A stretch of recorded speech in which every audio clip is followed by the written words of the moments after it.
کریمہ کی تلاوت کا شرف حاصل کیا ہے، اللہ تعالیٰ نے اس آیت کریمہ میں اپنی ایک بہت ہی عظیم محترم بالشان نعمت کا ذکر خیر فرمایا ہے، اور اپنے تمام بندوں کو اور بالخصوص جناب نبی کریم محمد الرسول اللہ صلی اللہ علیہ وسلم کی امت کے لوگوں کو اس موضوع کی طرف اہمیت اور اس کی حیثیت کو توجہ دلائی ہے۔ اللہ کے اس فرمان میں اللہ تعالیٰ نے ہمیں اور آپ کو جس بات کی ہدایت فرمائی، اس میں سب سے بنیادی بات، اساسی بات یہ ہے کہ اللہ تعالیٰ نے ہمیں اور آپ کو اجتماعیت کا حکم دیا، یکتائیت اور یگانگت، وحدت امت کا ہمیں اور آپ کو مکلف اور پابند کیا گیا ہے۔ اللہ تعالیٰ ارشاد فرماتے ہیں وَاعْتَصِمُوا بِحَبْلِ اللَّهِ جَمِيعًا وَلَا تَفَرَّقُوا، اے میرے نبی کی امت کے لوگوں، اے میرے بندو، اللہ کی رسی کو مضبوطی سے پکڑ لو۔ تم سب کے سب اللہ کی رسی کو مضبوطی سے، قوت کے ساتھ، استحکام کے ساتھ پکڑ لو۔ وَلَا تَفَرَّقُوا، اور آپس میں فرقہ بندیاں نہ کرو، گروہ اور فرقوں میں تقسیم نہ ہو جاؤ۔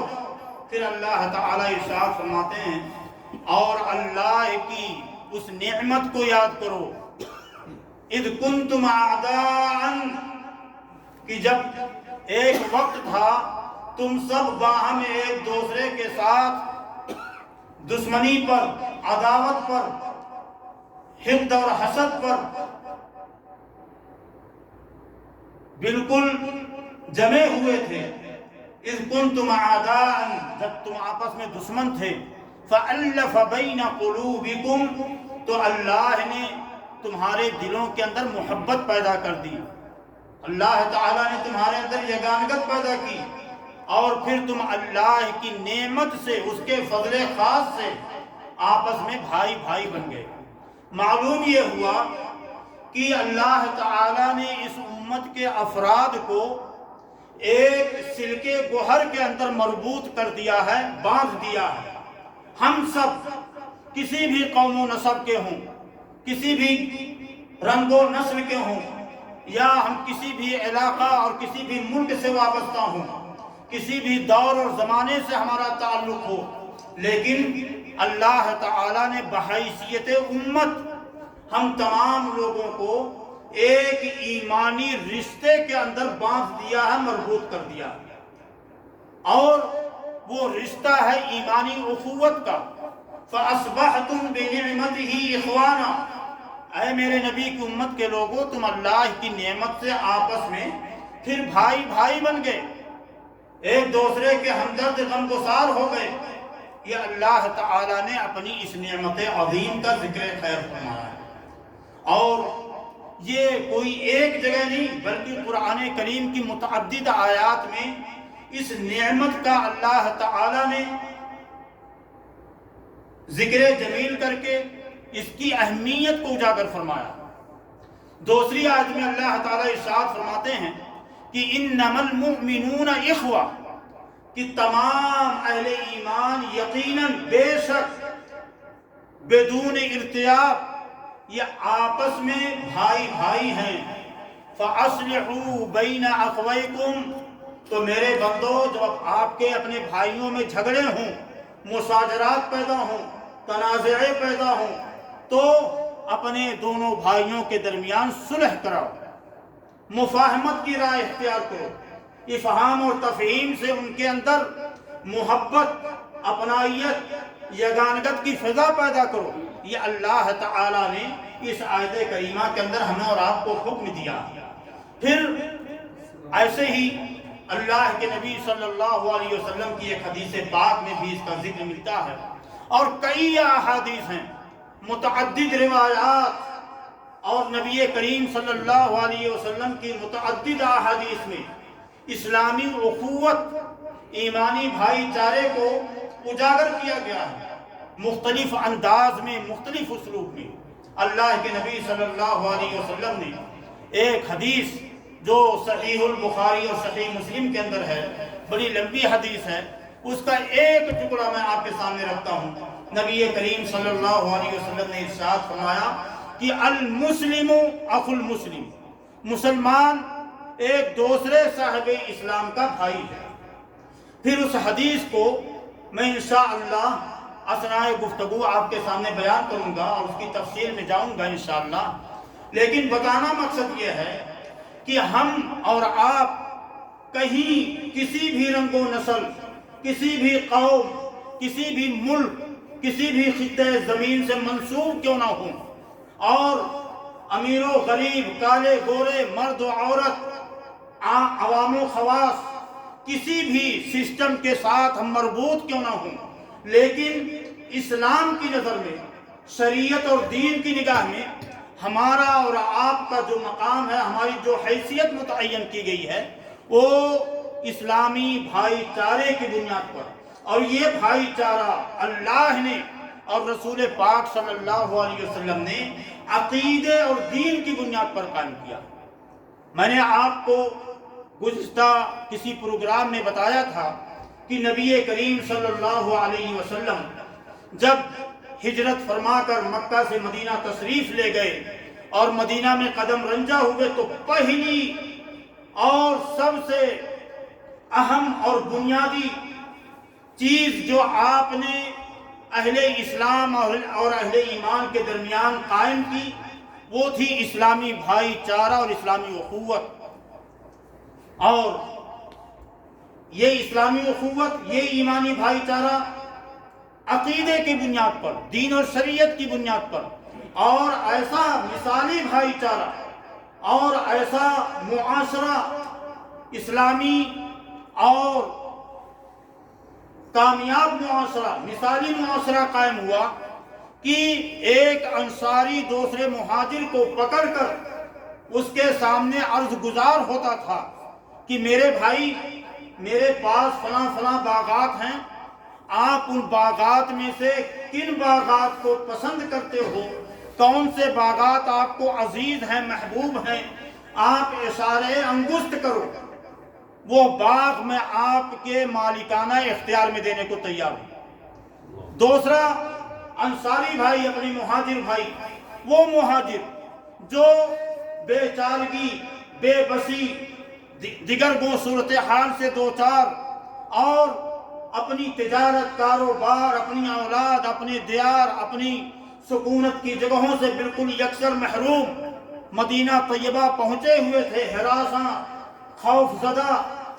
ان انصاری بھائیوں نے اپنے مہاجرین بھائیوں سے کہا میرے بھائی، میرے پاس 2 بیویاں ہیں، آپ ان میں سے کسی ایک کو اگر پسند کرتے ہو، آپ اشارے ابرو کرو، میں اپنی اس بیوی کو طلاق دیتا ہوں، عدت گزر جانے کے بعد آپ اسے شادی کر لو، نکاح کر لو۔ یہ تھا اسلامی معاشرہ، یہ تھی اسلامی اخوت۔ اور اسی چیز کا ذکر نبی کریم صلی اللہ علیہ وسلم کی اس حدیث میں، جس کو میں نے خاص طور سے عنوان کے طور پر، موضوع کے طور پر منتخب کیا ہے، اللہ کے نبی صلی اللہ علیہ وسلم ارشاد فرماتے ہیں المؤمن مرآۃ لأخیہ، یا دوسری روایات میں اللہ کے نبی صلی اللہ علیہ وسلم نے ارشاد فرمایا المؤمن مرآۃ المؤمن یا مرآۃ للمؤمن، ایک مومن اپنے دوسرے صاحب ایمان بھائی کے لیے کیا ہے؟ آئینہ ہے۔ آئینہ کی تصریح، اس کا ڈیفینیشن اور اس کی وشیشتا آپ کے سامنے بیان کرنے کی ضرورت نہیں ہے، ہم اور آپ سب جانتے ہیں کہ آئینہ کس کو کہتے ہیں۔ مرآۃ لأخیہ، اپنے بھائی کے لیے مانند ایک آئینہ کے ہے، مثل آئینہ ہے۔ کون؟ ایک مسلمان بھائی دوسرے مسلمان بھائی کے لیے۔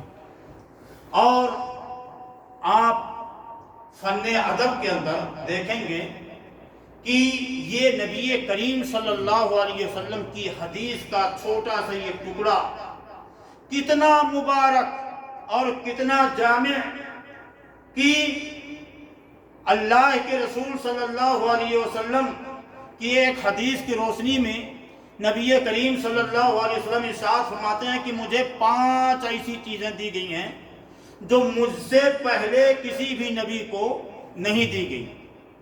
اللہ اکبر۔ ان میں سے ایک چیز کیا ہے کہ اللہ کے رسول صلی اللہ علیہ وسلم کو جوامع الکلم کی ستودہ صفت، خوبی اور کمال سے متصف کیا گیا تھا۔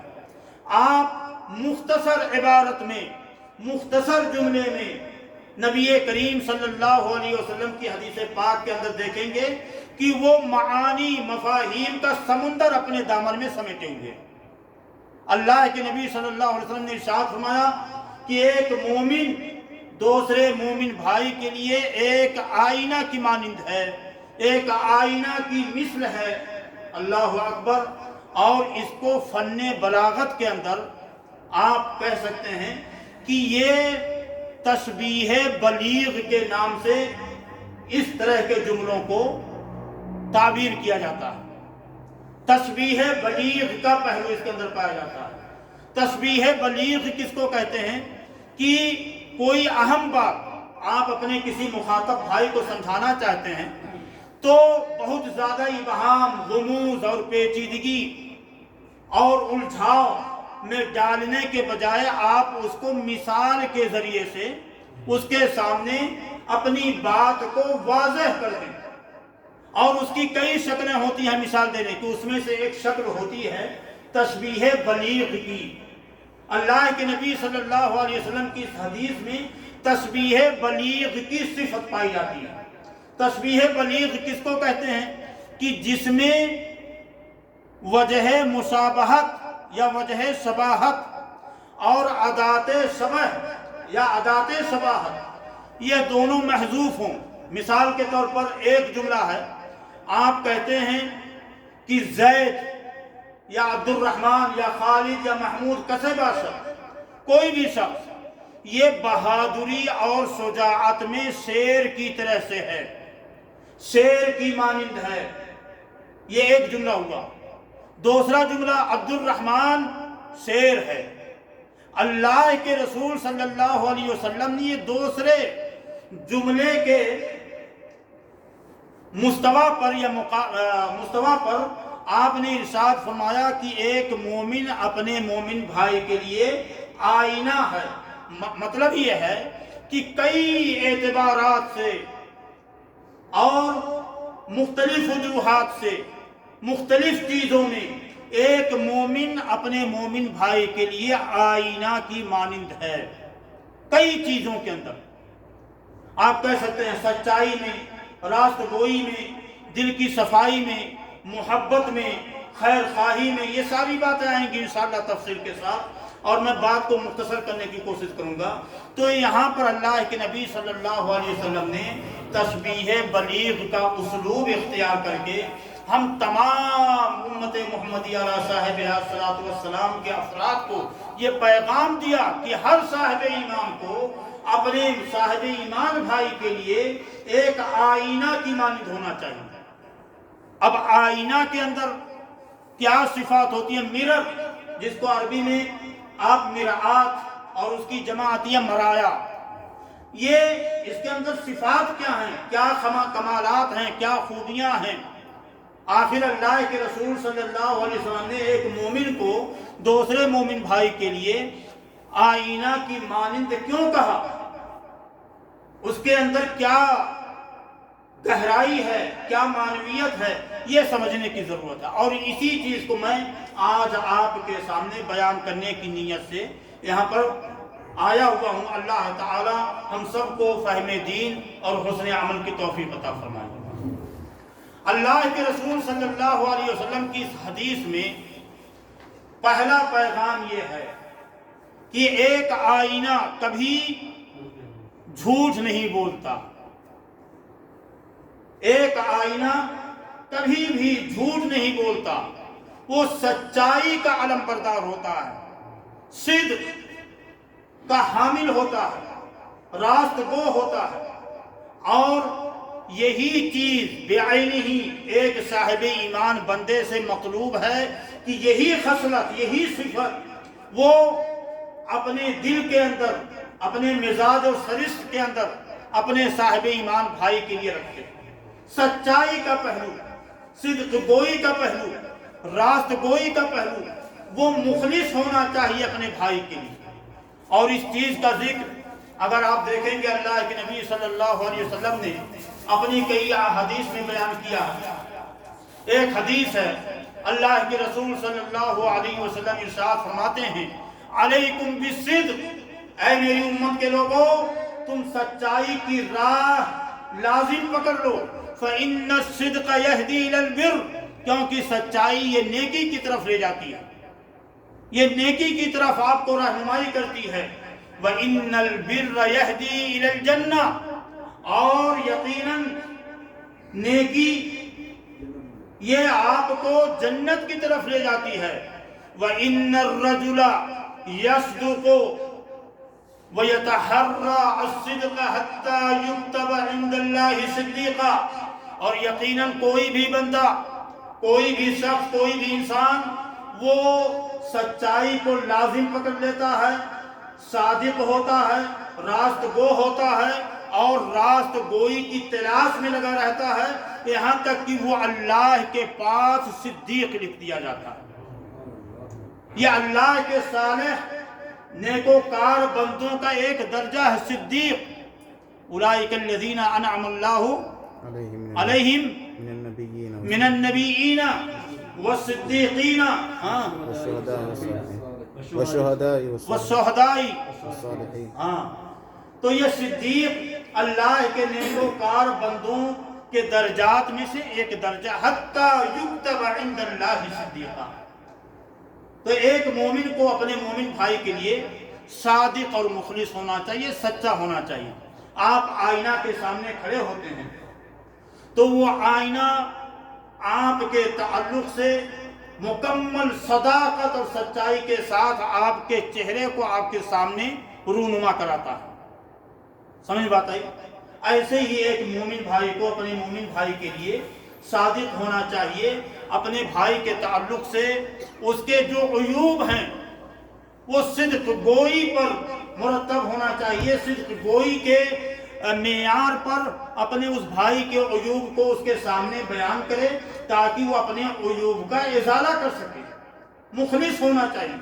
اور پھر اللہ کے رسول صلی اللہ علیہ وسلم ارشاد فرماتے ہیں، وَإِيَّاكُمْ وَالْكَذِبَ، اور تم جھوٹ سے دوری کی راہ اختیار کرو، فَإِنَّ الْكَذِبَ يَهْدِي إِلَى الْفُجُورِ، کیونکہ جھوٹ یہ آدمی کو برائی کی طرف رہنمائی کرتا ہے، اور برائی یہ انسان کو آگ کی طرف لے جاتی ہے۔ وَمَا يَزَالُ الرَّجُلُ يَكْذِبُ، اور کوئی بھی بندہ جب جھوٹ کی خصلت میں وہ مبتلا ہو جاتا ہے اور وہ جھوٹ بولنا شروع کرتا ہے، وَيَتَحَرَّى الْكَذِبَ حَتَّى يُكْتَبَ عِندَ اللَّهِ كَذَّابًا، اور وہ جھوٹ میں بالکل سرگرداں، سراسیمہ مبتلا ہو کر، وہ پریشان ہو کر کے اپنے وقت کو ضائع کرتا ہے، تو یہاں تک یہ اس مرض میں مبتلا ہوتا ہے کہ یہ اللہ تعالیٰ کے ہاں اس کو کذاب لکھ دیا جاتا ہے، جھوٹا لکھ دیا جاتا ہے۔ اللہ تعالیٰ اس بیماری سے ہم سب کو محفوظ فرمائے۔ جھوٹ کتنا خطرناک ہے۔ نبی کریم صلی اللہ علیہ وسلم نے اپنی امت کے لوگوں کو صدق گوئی اور سچائی کی راہ پر چلنے کی تلقین فرمائی، اور جھوٹ اور جھوٹی باتوں پر عمل کرنے سے، گریز کرنے سے نبی کریم صلی اللہ علیہ وسلم نے جھوٹ پر عمل کرنے سے آپ نے ہم سب کو منع فرمایا ہے۔ اور اللہ تعالیٰ نے سچائی کے تعلق سے ایک دوسری جگہ ارشاد فرمایا سورۃ التوبہ کے اندر، یا ایھا الذین آمنوا اتقوا اللہ وکونوا مع الصادقین، وکونوا مع الصادقین، اے لوگوں جو ایمان لائے ہو اللہ کا تقوی اختیار کرو اور سچے لوگوں، راست باز لوگوں کے ساتھ ہو جاؤ، یعنی ان کے ساتھ شامل ہو جاؤ۔ تو یہ چیز جو سچائی کی صفت ہے آئینے کے اندر، یہ صفت، یہ خوبی ہمارے اور آپ کے اندر بھی ہونی چاہیے۔ دوسری چیز کہ آئینہ کی ایک صفت یہ ہے کہ وہ صاف اور ستھرا ہوا کرتا ہے، اور میں اس پر آپ لوگوں کی توجہ چاہتا ہوں۔ اگر آئینہ صاف ہے تو وہ آپ کے چہرے کو اور آپ کے چہرے کے عیوب اور محاسن، خوبیوں اور برائیوں کو، دونوں کو صاف طریقے سے آپ کے سامنے پیش کر سکتا ہے۔ تو آئینے کے اندر خود یہ صفت ہونی چاہیے کہ وہ صاف ستھرا ہو۔ اس لیے جب ہم لوگ جامعہ اسلامیہ سنابل دہلی میں پڑھتے تھے تو ایک مادہ، ایک سبجیکٹ تھا ضوابط الجرح والتعدیل، تو اس میں ایک قاعدہ کلیہ یہ بھی ہم لوگوں کو پڑھایا گیا کہ لا يقبل الجرح من المجروح، کہ جو خود عیبدار ہے، جو خود سراپا عیب ہے، وہ دوسروں کی عیوب یا ان کے نقائص کو کیسے بیان کر سکتا ہے؟ لا يقبل الجرح من المجروح، مجروح کی طرف سے جرح کو قبول نہیں کیا جائے گا۔ اور یہ بیماری ہمارے معاشرے میں، ہمارے سماج میں اتنی عام ہو چکی ہے، اللہ کی پناہ۔ اللہ ہم سب کے ظاہر اور باطن کی اصلاح فرمائے۔ جنید بھائی دعا کیجئے اللہ تعالیٰ سے۔ جو سراپا عیب ہے، دنیا جہان کی آلودگی، گندگی، غلاظتیں جس کے چہرے پر تھوپ دی گئی ہے، ایسے ایسے بدباطن، بدطینت، بدقماش، ناہنجار، پلید لوگ، ناخلف لوگ، اللہ اور اس کے رسول کے باغی لوگ چوراہوں پر، چوپالوں پر، چائے کی دکانوں پر بیٹھ کر کے اپنے اہل ایمان بھائیوں کی غیبت کرتے ہیں، ان کی برائیاں کرتے ہیں۔ جو صوم و صلاح سے کالے کو سے دور ہے، جو اللہ کی عقوبت کو دعوت دینے والا شخص ہے، وہ شخص بھی دوسروں کے عیوب، ایک ایک چھوٹے چھوٹے عیوب اور نہیں پاتا تو بہتان تراشیاں کر کے اس کو متہم کر کے اس کو معاشرے کے لوگوں کے سامنے ذلیل اور رسوا کرنے کے در پہ ہوتا ہے۔ نماز روزے سے کوئی مطلب نہیں، حج، زکوٰۃ، صدقات و خیرات، ایثار، قربانی، اسلامی تعلیمات اور اسلامی معاشرے کے اندر کن خصوصیات کی تعلیم دی گئی ہے اور کیا ہدایات دی گئی ہے، اس کی کوئی پرواہ نہیں۔ اور غضب کی بات یہ ہے جنید بھائی، اللہ ہم سب کو معاف کرے اور اس برے مرض سے، اس وبا سے، اس بلا، اس شر سے اللہ ہم سب کو اپنے حفظ و امان میں رکھے۔ کتنے بدباطن، بدطینت لوگ ہوتے ہیں کہ چوراہوں پہ بیٹھ کر کے بددین ہیں، شریعت کے باغی ہیں، لیکن اپنے علماء کی غیبت بیٹھ کر کے کرتے ہیں، علماء کی غیبت۔ مجھے ایک قول یاد آیا ابن عساکر الدمشقی رحمۃ اللہ علیہ کا، فرماتے ہیں کہ لحوم العلماء مسمومہ، لحوم العلماء مسمومہ، کہ علماء کا گوشت یہ زہر آلود ہے، بڑا زہریلا گوشت ہے۔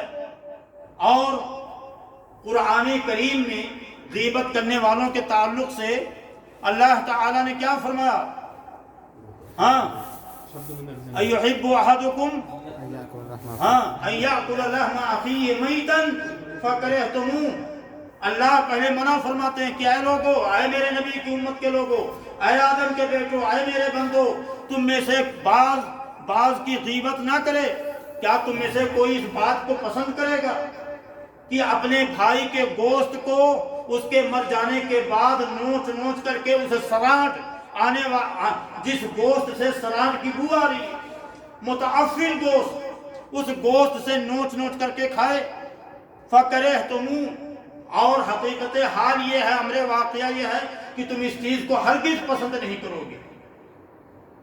تو جب یہ عامت المسلمین کے تعلق سے یہ بات ہے تو علماء کے تعلق سے، جو ورثۃ الانبیاء ہیں، جو اساطین علم و فن ہیں، جو اکابرین دین ہیں، جن سے ہم دین کے تعلق سے روشنی پاتے ہیں اور دین کے بارے میں ہمیں ہدایات ملتی ہیں، ہم ان کے بارے میں بیٹھ کر کے غیبتیں کرتے ہیں، ان کے تعلق سے رقیق و بیہودہ باتوں میں ہم اپنے قیمتی وقت کو ضائع کرتے ہیں۔ اللہ تعالیٰ محفوظ فرمائے۔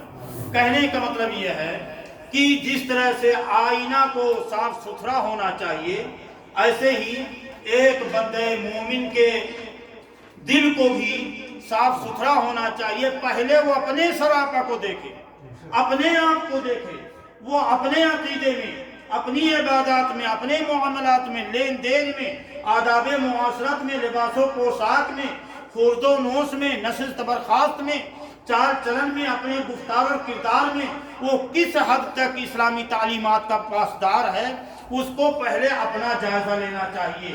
لا يقبل الجرح من المجروح۔ سمجھ بات آئی؟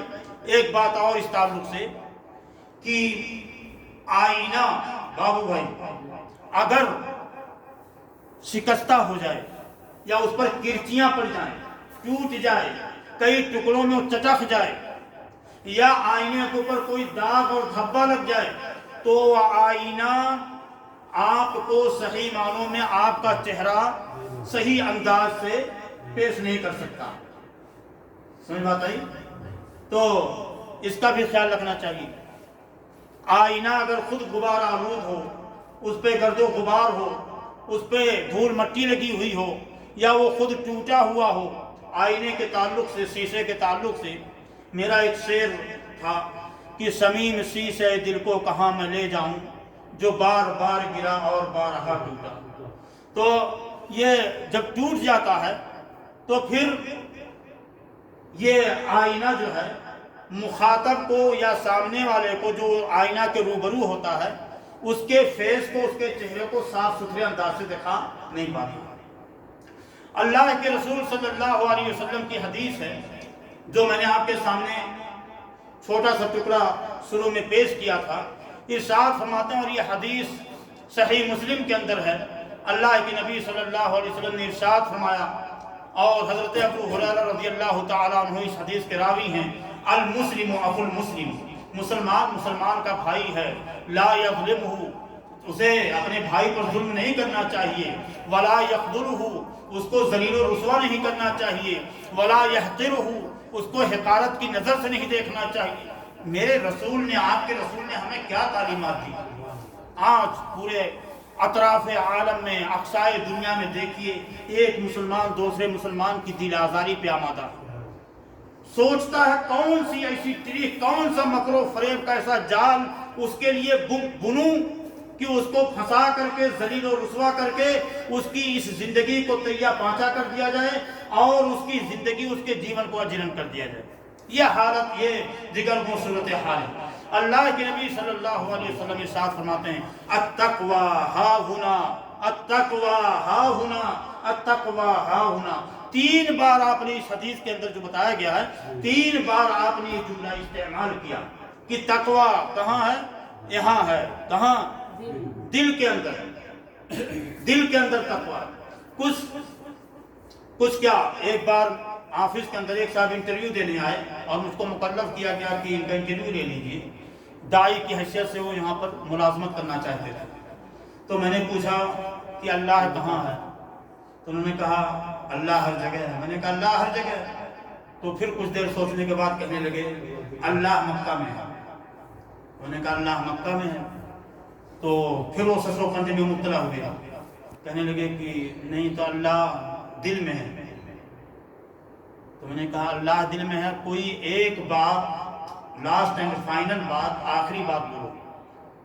تو کہنے لگے نہیں اللہ قرآن میں ہے، اس کا مطلب؟ میں نے کہا نہیں بھائی، کہا نہیں تو اللہ دنیا کی جتنی مسجدیں ہیں ہر مسجد میں اللہ ہے۔ یہ ہے اسلامی علوم سے، شریعت کے احکام سے، شریعت کے مسائل سے ناواقفیت کا نتیجہ۔ قرآن کے اندر چیخ چیخ کر کے علماء کرام بیان فرماتے ہیں، اور اللہ تعالیٰ کی آیات اس بات پر شاہد ہیں، برہان اور حجت ہیں کہ اللہ کہاں ہے؟ عرش پر ہے۔ الرحمن علی العرش استوى اامنتم من فی السماء ان یخسف بکم الارض فاذا هی تمور ام امنتم من فی السماء ان یرسل علیکم حاصبا۔ اللہ فرماتے ہیں انا انزلناہ فی لیلۃ القدر۔ بہرحال یہ حدیث کے اندر اللہ کے نبی صلی اللہ علیہ وسلم نے دل کے تعلق سے بیان فرمایا کہ التقوی ہا ہونا، یہاں اللہ نہیں ہے، یہاں کیا ہے؟ تقوی ہے۔ اسی چیز کو اللہ تعالیٰ نے قرآن کریم کی دوسری آیت میں ارشاد فرمایا لن ینال اللہ لحومها ولا دماؤها ولکن ینالہ التقوی منکم۔ اللہ کو ہمارے جانور کی جو ہم قربانی کرتے ہیں، اس قربانی کیے ہوئے جانور کا گوشت، اس کا خون مطلوب نہیں ہے۔ اللہ تعالیٰ کو ہمارے دل کا تقوی چاہیے، ہمارے دل کی پاکیزگی مطلوب ہے۔ ہم اپنے دل کے اندر کس قدر اللہ کی خشیت، اللہ کا خوف اور اللہ تعالیٰ کی حیبت کو قائم کیے ہوئے ہیں، اللہ کو یہ چیز مطلوب ہے، تو تقوی یہ دل کے اندر ہوتا ہے، تقوی کا تعلق دل سے ہے۔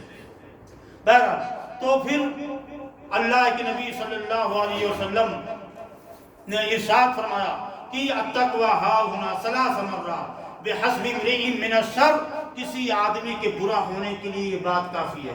کیا ہے؟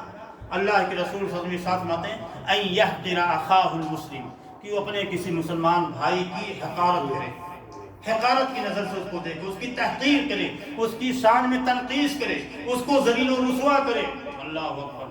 کل المسلم علی المسلم حرام دمہ ومالہ وعرضہ، ہر مسلمان کا خون، اس کی عزت و آبرو اور اس کا مال دوسرے مسلمان کے اوپر حرام ہے۔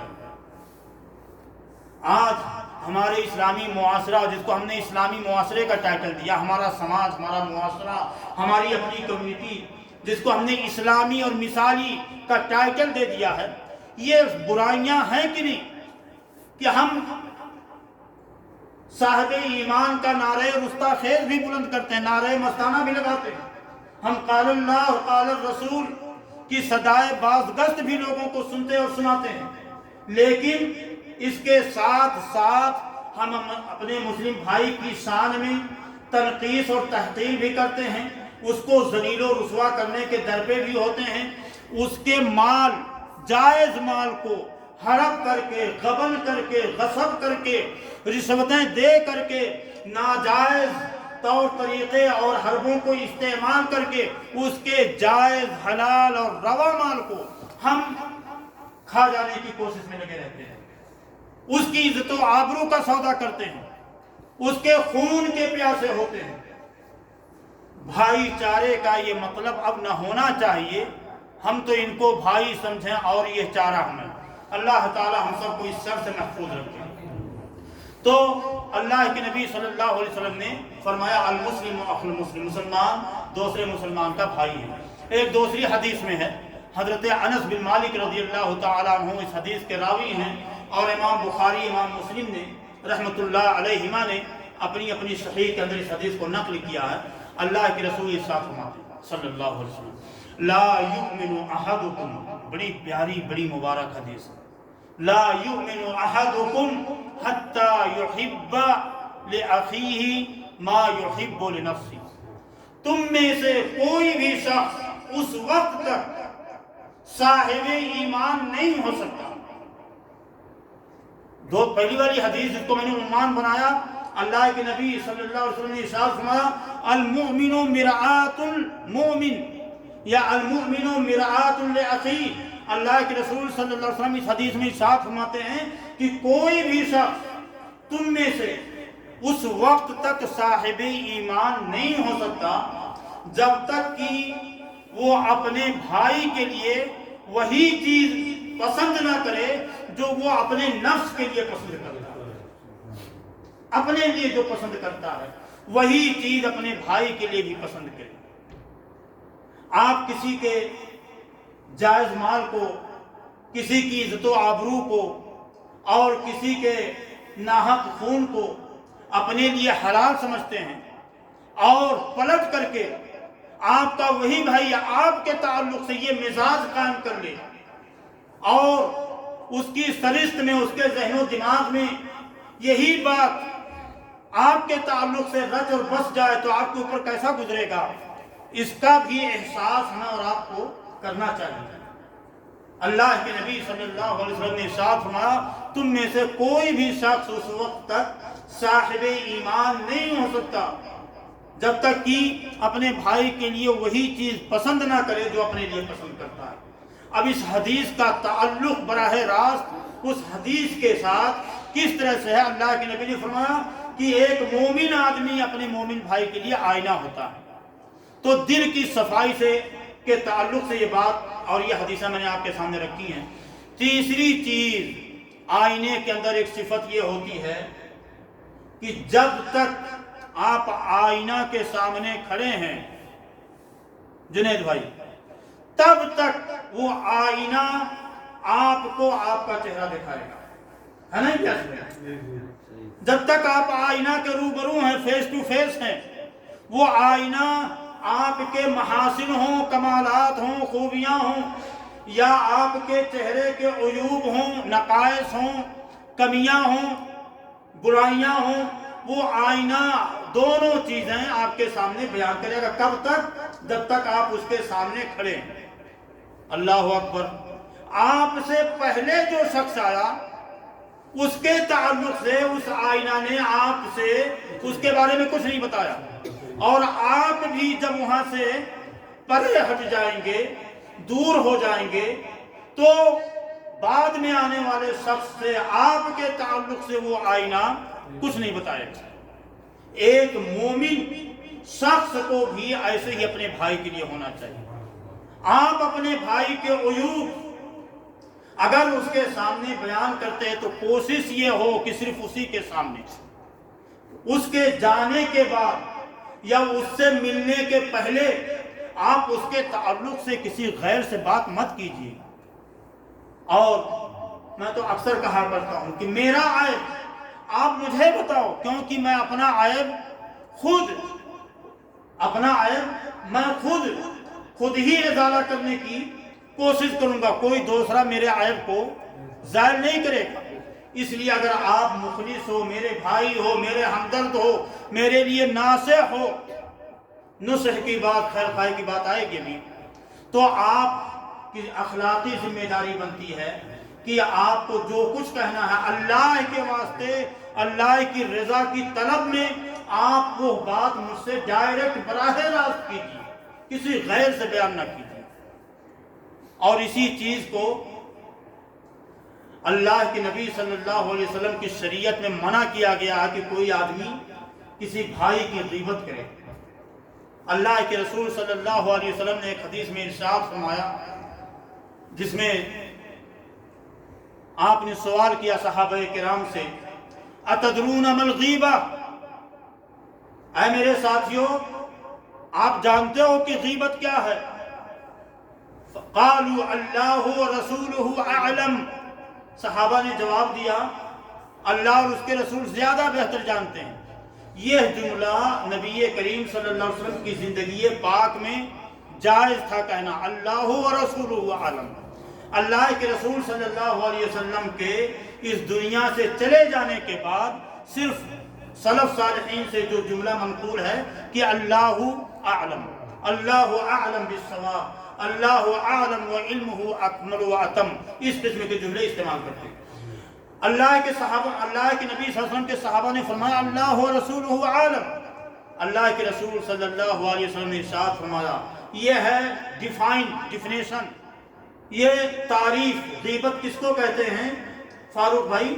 ذکرک اخاک بما یکرہ، اپنے بھائی کی برائیوں کو بیان کرنا، اپنے بھائی کی ان باتوں کو بیان کرنا جو اس کو ناگوار لگے، ناپسند لگے، وہ دوسروں کے سامنے بیان کرنا، یہ ہے غیبت۔ تو صحابہ بھی ماشاءاللہ بڑے زیرک، بڑے دانا، انہوں نے پوچھا افرأیت ان کان فی اخی ما اقول، اے رسول پاک صلی اللہ علیہ وسلم، اور اگر وہ بات حقیقت میں ہمارے اس بھائی کے اندر ہو، اس کی حرکات و سکنات میں، اس کے اخلاق میں، اس کی سیرت و کردار میں، طرز تمدن میں، طرز معاشرت میں، اگر وہ عیب حقیقت میں پایا جاتا ہو تو پھر تو رسول اللہ صلی اللہ علیہ وسلم نے کیا ارشاد فرمایا؟ قال ان کان فیہ ما تقول فقد اغتبتہ، اگر وہ برائی حقیقت میں اس کے اندر ہے اور تو نے اس سے نہ بیان کر کے کسی غیر کے سامنے جا کر بیان کیا تو نے اس کی غیبت کی. اور وَإِن لَمْ يَكُنْ فِيهِ فَقَدْ بَهَتَّهُ، اور اگر وہ برائی، وہ منکر، وہ عیب، وہ نقص، وہ کمی اس کے اندر نہیں ہے تو نے اس کے اوپر بہتان تراشی. اللہ اکبر. اور دونوں بڑے خطیر ہیں، خطرناک ہیں. دونوں کا گناہ اور دونوں کی عقوبت، پنشمنٹ، یہ اللہ کے ہاں کل قیامت کے دن بہت ہی مہیب، بہت ہی خوفناک ہے. وہ بہتان تراشی ہو یا غیبت ہو. اللہ اکبر. حضرت یحییٰ بن معین رحمت اللہ علیہ فرماتے ہیں کہ میں نے اپنی زندگی میں اپنے کسی بھائی کے اندر جب بھی کوئی عیب دیکھا تو فرماتے ہیں میں نے اس کی پردہ پوشی کی، اس کو چھپانے کی کوشش کی. اور جب بھی اس سے ملاقات ہوئی تو میں نے کوشش کی کہ اس کے اس معاملے کو اس کے سامنے بیان کروں اور دوسروں کے سامنے دوسرے انداز سے، دوسرے اسلوب میں، دوسری شکل و صورت میں خوبصورت بنا کر کے بیان کروں. سمجھ بات آئی؟ میری بات سمجھ میں آئی کہ نہیں؟ یعنی اگرچہ وہ عیب ہے اس آدمی کے اندر تو اس کے سامنے تو اس کے عیب کو بڑی سچائی کے ساتھ، بڑی صاف گوئی کے ساتھ بیان کر دیا، لیکن دوسروں کے سامنے اس کے اس عیب کو گول مول کر کے دوسرے انداز سے بیان کیا تاکہ اس کی تنقیص نہ ہو، اس کی رسوائی اور ذلت نہ ہو. اس لیے میں نے دوسروں کے سامنے خوبصورت بنا کر، آراستہ اور پیراستہ کر کے، خوشنما بنا کر کے بیان کیا. پھر فرماتے ہیں وَمَا اسْتَقْبَلْتُ رَجُلًا فِي وَجْهِهِ بِأَمْرٍ يَكْرُهُهُ، اور کسی بھی آدمی کو جب میں نے دیکھا کہ ہاں اس کے اندر کوئی ناگوار صفت پائی جاتی ہے، ناپسندیدہ ہے، تو میں نے اس کے اس عیب کو اپنے اور اسی کے بیچ میں رکھا، کسی اور کے سامنے ظاہر نہیں ہونے دیا.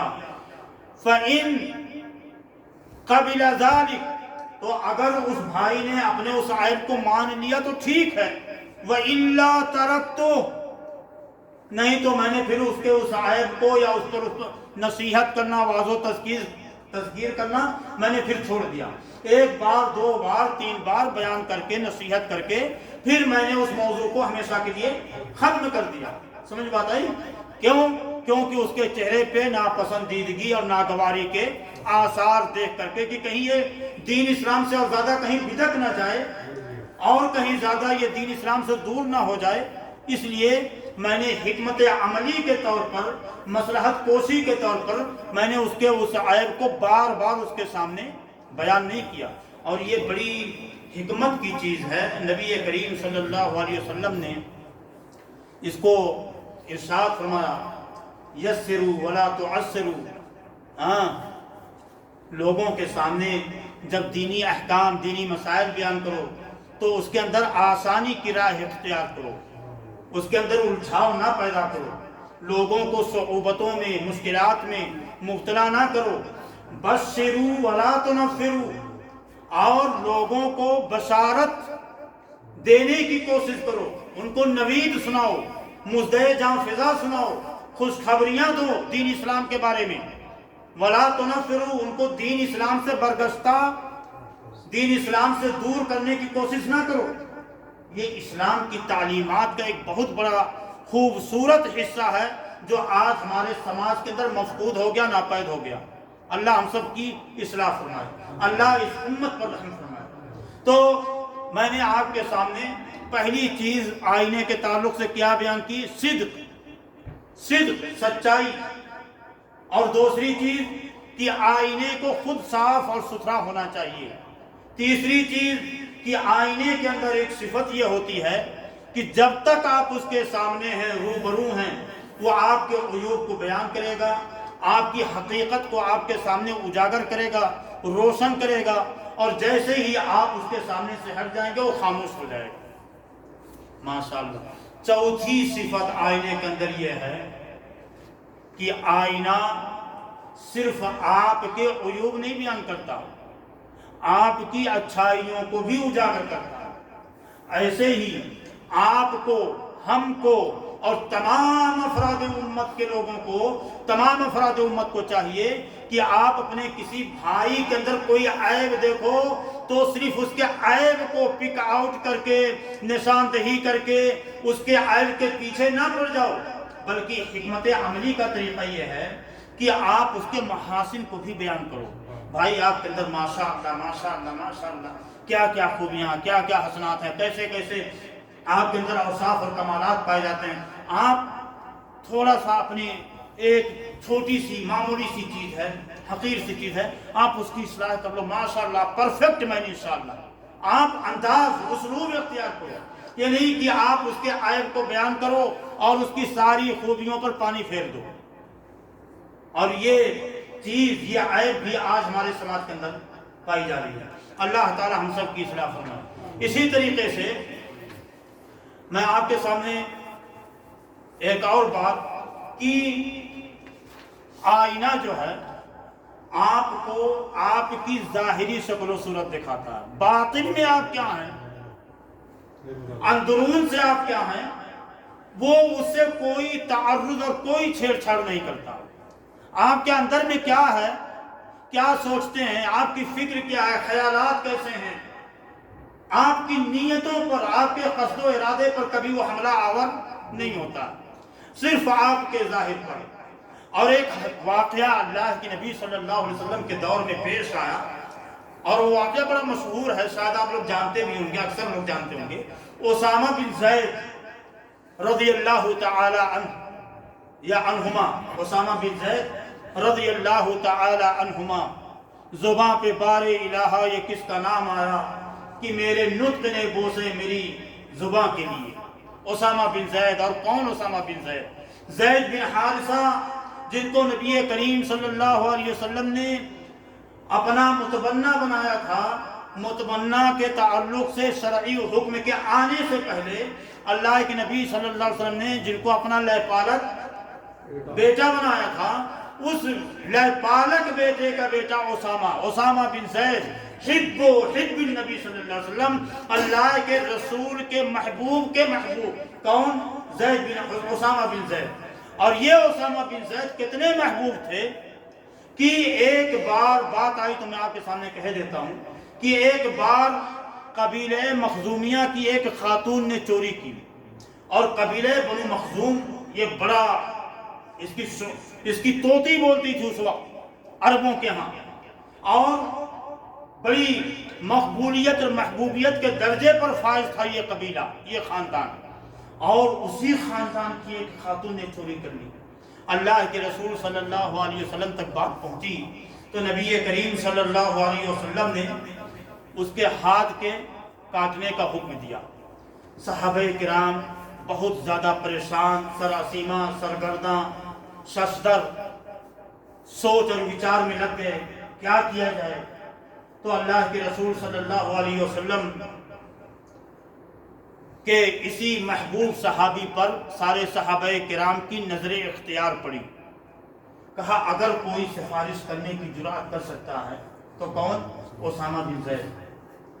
حضرت اسامہ بن زید چونکہ نوخیز تھے، نو عمر تھے، اللہ کے رسول صلی اللہ علیہ وسلم کی بارگاہ میں سفارشی بن کر کے آئے اور کہا اللہ کے رسول وہ بڑے اونچے خاندان سے تعلق رکھتی ہے اور ایسا کر لیجئے، ایسا کر دیجئے، یہ کر لیجئے، وہ کر لیجئے.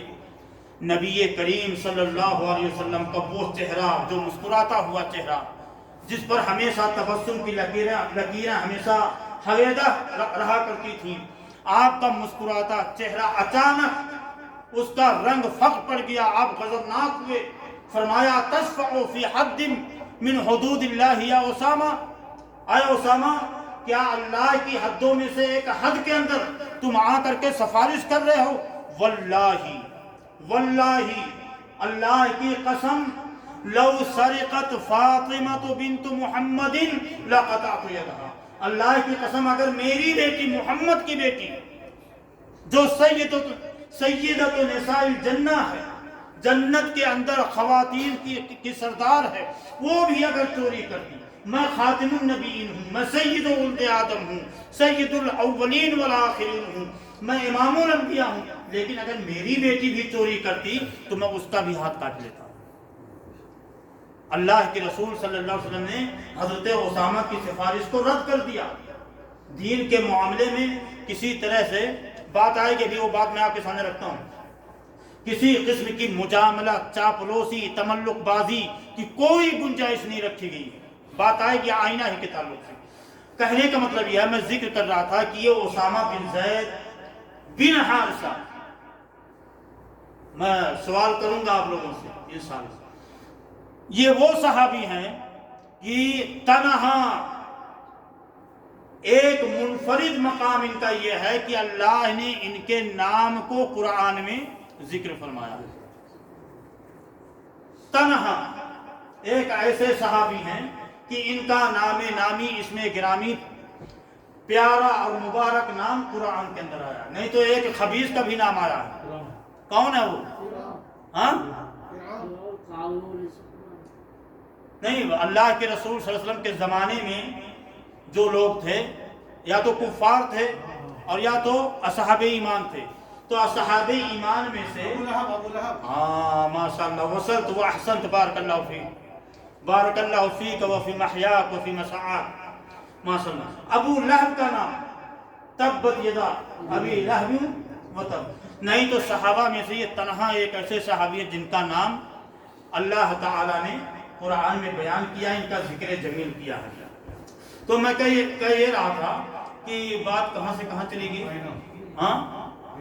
ہاں حضرت اسامہ بن زید فرماتے ہیں کہ اللہ کے نبی صلی اللہ علیہ وسلم نے ہمیں اور اصحاب پیغمبر کو، اللہ کے رسول صلی اللہ علیہ وسلم نے اپنے اصحاب کو اور مجھے ایک معرکے میں بھیجا، اور میں لڑائی کرتے کرتے اپنے ایک انصاری ساتھی کے ساتھ لشکر کفار میں ایک ایسے شخص کو دیکھا جو کافروں کی طرف سے محاذ آ رہا تھا، لڑائی کر رہا تھا، اور میرے مد مقابل آ گیا. اور جیسے ہی میں نے تلوار اس کو اوپر اٹھائی تو اس نے کیا کہا؟ لا الہ الا اللہ. تو جو انصاری ساتھی تھے انہوں نے اپنی تلوار کھینچ لی اور دور ہٹ گئے، پرے چلے گئے. لیکن میں نے اپنی تلوار سے اس اپنے مد مقابل کے سر کو کاٹ کر کے اس کے تن سے جدا کر دیا. اور جب اس واقعے کی خبر نبی کریم صلی اللہ علیہ وسلم کو ہوئی تو رسول اللہ صلی اللہ علیہ وسلم یہاں پر بھی غضبناک ہوئے. کن پر؟ اسامہ بن زید پر، بن حارثہ رضی اللہ تعالی عنہما. تو اللہ کے رسول صلی اللہ علیہ وسلم سے اسامہ بن زید نے حیلہ حجت کیا، عذر پیش کیا کہ اللہ کے رسول، اس نے شاید خوف، تلوار کے خوف سے لا الہ الا اللہ پڑھا. اللہ کے نبی صلی اللہ علیہ وسلم کی یہ مبارک خصلت، یہ عادت مبارکہ اور آپ کی یہ خوبی ہمیں اور آپ کو بھی اپنے لیے حفظ جان بنانے کی کوشش کرنی چاہیے. آپ نے ارشاد فرمایا افلا شققت عن قلبه حتى تعلم اقالها ام لا. اے اسامہ، کیا تو نے اس کے سینے کو پھاڑ کر کے اس کے دل کو چیر کر کے دیکھا تھا کہ اس نے صرف زبان سے کہا تھا یا دل سے کہا تھا؟ یعنی کلمے کا تعلق یہ دل سے ہے. اس نے زبان سے کہہ دیا، ہم کو اس کے ظاہر کے اوپر فتویٰ لگانا ہے. نبی کریم صلی اللہ علیہ وسلم کے بارے میں اسامہ بن زید فرماتے ہیں بابو بھائی، کہتے ہیں فما زال یکررها علی، آپ اس جملے کو، اس سینٹنس کو بار بار میرے اوپر تکرار کرتے رہے، بار بار کہتے رہے کہ کیا تم نے اس کے دل کو چیر کر دیکھا تھا، اس کا سینہ پھاڑ کر دیکھا تھا؟ حضرت اسامہ بن زید فرماتے ہیں آپ نے یہاں اس انداز سے میرے اوپر زجر و توبیخ کی، ڈانٹ اور ڈپٹ لگائی کہ حتیٰ تمنیت، کہ میں یہ تمنا کرنے لگا کہ کاش میں آج سے پہلے اسلام نہ قبول کیا ہوتا. یعنی اپنی اس حرکت سے پہلے اسلام نہ قبول کیا ہوتا، اس حرکت کے بعد آج اسلام قبول کیا ہوتا. کیوں؟ لأن الاسلام یہدم ما کان قبلہ، کیونکہ اسلام لانے کے بعد قبول اسلام، اسلام سے مصرف ہو جانا، یہ اس نو مسلم شخص کے سارے گناہ، کبیرہ ہوں صغیرہ ہوں، سب معاف کر دیتا ہے. الاسلام یہدم